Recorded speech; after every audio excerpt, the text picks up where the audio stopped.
नमस्कार, V news में आपका स्वागत है और मैं हूं आपके साथ हाजिर शुभम सोनी।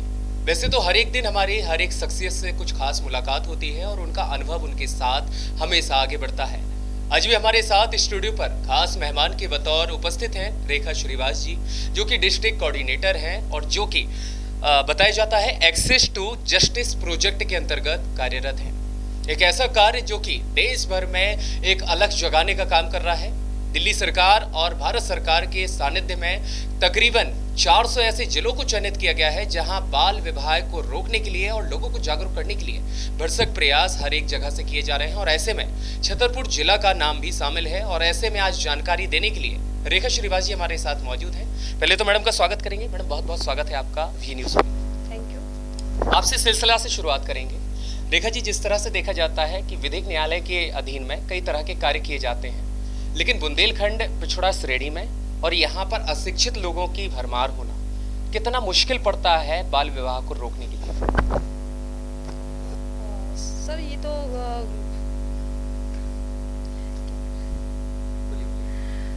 सर फील्ड में काफ़ी मुश्किल जाती हैं। जैसे हम लोग जाते हैं तो काफ़ी लोग महिलाएं बोलती हैं कि हम अगर अपनी बच्चियों की शादी जल्दी नहीं करेंगे तो हम क्या कर सकते हैं, है ना। और वो भाग जाएंगी या कुछ भी काम में लग जाती हैं। बच्चे किसी गलत काम में भी चले जाते हैं, पढ़ने जाते हैं जैसे स्कूलों में, तो वहाँ से भी गलत संगति में पड़ जाते हैं बच्चे, तो उनको काफ़ी दिक्कत होती है। इसलिए वो जल्दी बच्चों की शादियाँ करने के लिए तैयार हो जाते हैं। और काफ़ी लोग दिल्ली जाते हैं काम करने, तो वो अपने बच्चों को गाँव में छोड़ जाते हैं दादा दादी के संग में, तो दिक्कत हो जाती है। इसलिए वो आके शादी यहाँ करके फिर वापस चले जाते हैं। रेखा जी, सबसे बड़ी बात है पलायन की श्रेणी में भारत में आगे बढ़ते हुए लोग जाते हैं और परिवार के कुछ सदस्यों को घर पे छोड़ जाते हैं जो नाबालिग श्रेणी में आते हैं। ऐसे में दादाओं का साथ या फिर परिजनों का यहाँ जो साथ दिया जाता है और जो नाबालिग विवाह किए जाते हैं, इससे बच्चों के प्रति मानसिकता पर किस तरह का असर पड़ता है और आने वाला जीवन जो उनका होता है वो किस तरह से संकटों में घिर जाता है? वैसे तो बच्चों को ही परेशानी जाती है। पहले तो उनकी शादियां हो जाती हैं तो 1-2 साल तो ठीक है, उसके बाद उन्हीं को परेशानी जाती है कि किसी भी तरह की समस्याएं हो जाती हैं। तो रेखा जी, अगला सवाल आपसे जानना चाहूँगा। जिस तरह से आपकी टीम पूरे जिले भर में भ्रमण करती है और इस तरह की जब जानकारी मिलती है तो आप ग्राउंड पर पहुँचते हैं, ग्राउंड पे किस तरह का फेस रहता है, किस तरह की क्रिटिकल कंडीशन बनती हैं और लोगों को समझाने में कितनी परेशानी आती है? वैसे तो हम लोग जब फील्ड में जाते हैं तो परिवारों से जब मिलते हैं तो उनके बच्चों की जो शादियों के बारे में बताते हैं, तो और वह अपनी बच्चों की उम्र भी बताते हैं कि 16 साल है या 17 साल है, तो शादी के लिए राजी हो जाते हैं। क्योंकि उनको काफ़ी समस्याएं रहती हैं, फाइनेंशियल भी उनको दिक्कत जाती है कि जल्दी कर देंगे तो। अच्छा, इसके पीछे का एक बड़ा कारण ये भी तो नहीं हो सकता है कि बदलता हुआ ये परिवेश देखा जा रहा है, माहौल बदल गया है और ऐसे में बच्चियां सेफ और सुरक्षित नहीं है, ऐसा परिवार के शायद लोग मानते हैं। तो क्या इसके पीछे यही तो वजह नहीं कि उनको समय से पहले ही विवाह करके अपनी जिम्मेदारियों से हाथ साफ करना हो?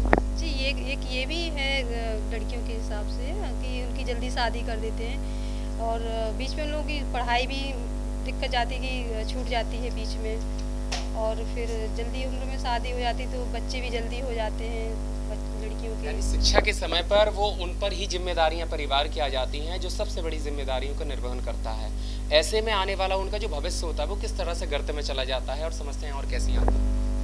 फिर वो अपना जीवन उसी गर्त में चले जाते हैं। जैसे पढ़ाई नहीं हुई उन लोगों की और फाइनेंशियल, जैसे कहीं शादी हो गई, लड़का भी कुछ नहीं कर रहा है और घर में परिवार में लड़ाई वगैरह हो गई, फिर वो अलग अलग होने के लिए भी दिक्कत है क्योंकि बच्चे भी हो जाते हैं। बिल्कुल बिल्कुल, यानी ये कहा जा सकता है क्योंकि नाबालिग की शादी होना मतलब वो खुद ही मैच्योर नहीं है, दोनों ही पढ़ने की उम्र में शादी विवाह में संपन्न करने लगे जीवन और परिवार में आर्थिक संकट मंडराने लगता है और बड़ी समस्या आगे जटिलता का रूप ले लेती हैं। रेखा जी, सबसे ज़्यादा जानना चाहूँगा कि जो बालिकाएं होती हैं या बालक होते हैं, सबसे ज़्यादा केसेस किन के सामने आते हैं बाल विवाह को लेकर के?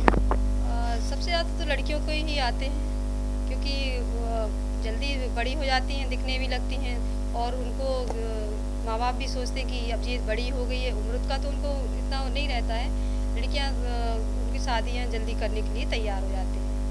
चलिए, आपसे चलते चलते एक और सवाल जानना चाहते हैं रेखा जी। जिस तरह से सरकार निरंतर कृत संकल्प है और जागरूकता की इस कड़ी में आगे बढ़ रही है और लगातार हर एक विभागीय स्तर पर उनके काम देखे जा रहे हैं, आपकी टीम के द्वारा काम किया जा रहा है, क्या लगता है इन बीते 4 माह में जो आप लोगों के द्वारा ग्राउंड पर काम किया गया है, कितनी सफलता हाथ लगी है और इस अभियान में जोर देते हुए आगे किस तरह का माहौल रहेगा और कब तक पूरे भारत में बाल विवाह पर रोक लगाए जाने में आप लोग समर्थक होंगे? सर, ये तो अभी हम लोग फील्ड में जैसे जाते हैं तो हम लोग स्कूलों में कार्यक्रम करते हैं, बच्चों के साथ शपथ ग्रहण करते हैं, उनको समझाते हैं बाल विवाह के बारे में और बाल श्रम, यौनिक शोषण के बारे में।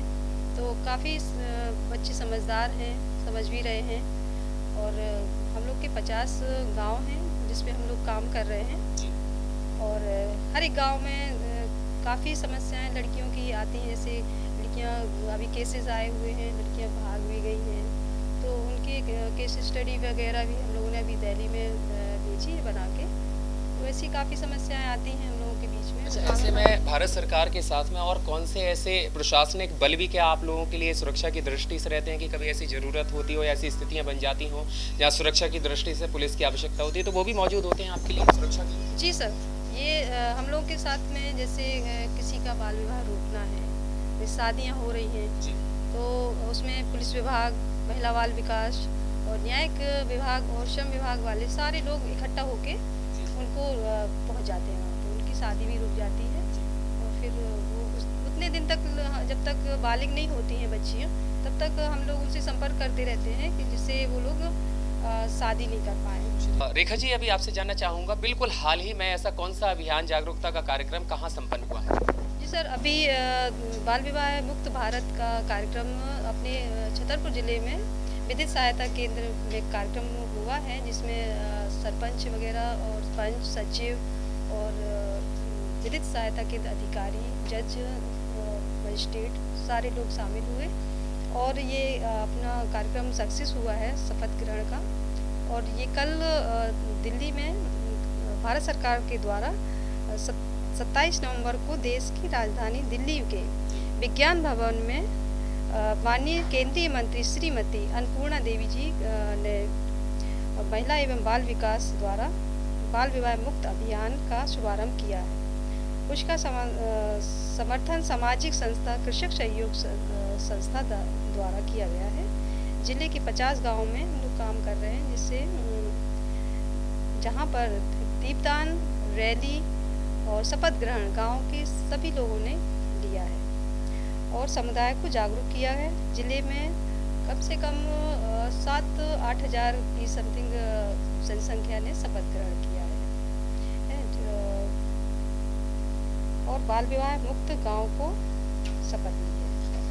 बेहद शुक्रिया रेखा जी तमाम जानकारी और वी न्यूज़ से साझा करने के लिए। तो दर्शकों, आपने सुना रेखा श्रीवास और उनकी पूरी टीम लगातार इन्हीं प्रयासों के साथ आगे बढ़ रही है कि किस तरह से छतरपुर, बुंदेलखंड और पूरे भारत भर में इस बाल विवाह पर पूरी तरह से ब्रेक लगाया जाए, विराम लगाया जाए, ताकि एक अच्छे भारत का संकल्प साकार हो सके। और इसी के साथ में भारत सरकार, मध्य प्रदेश सरकार के साथ में ये पूरा संकल्प आगे भी बढ़ता जा रहा है। लगातार टीम के द्वारा जागरूकता अभियान, रैलियां की जा रही हैं, लोगों से मुलाकात की जा रही है, लोगों से संवाद किया जा रहा है और ये समझाने का प्रयास किया जा रहा है कि आज का जो जीवन है वो निरर्थक है। भविष्यों को आगे बढ़ाते हुए बच्चों के लिए, विकास के लिए शिक्षा सबसे पहले अनिवार्य है और जब उनकी उम्र वैवाहिक आती है तभी आप विवाह करें। और वी न्यूज़ भी आपसे यही अपील करता है कि अगर आप भी कहीं पर नाबालिग बच्चों के विवाह देखते हैं या आपको जानकारी लगती है तो ऐसे ही पूरी टीम को आप संपर्क कर सकते हैं, ताकि वो एक मददगार साबित होंगे और 2 बच्चों का भविष्य सुरक्षित करने में अपनी अहम भूमिका निभाएंगे। फिलहाल शुभम सोनी के साथ वी न्यूज़ में हमारे सीनियर एडिटर नरेश श्रीवास के साथ दीजिएगा इजाजत। आपसे फिर होगी मुलाकात। देखते रहें वी न्यूज़।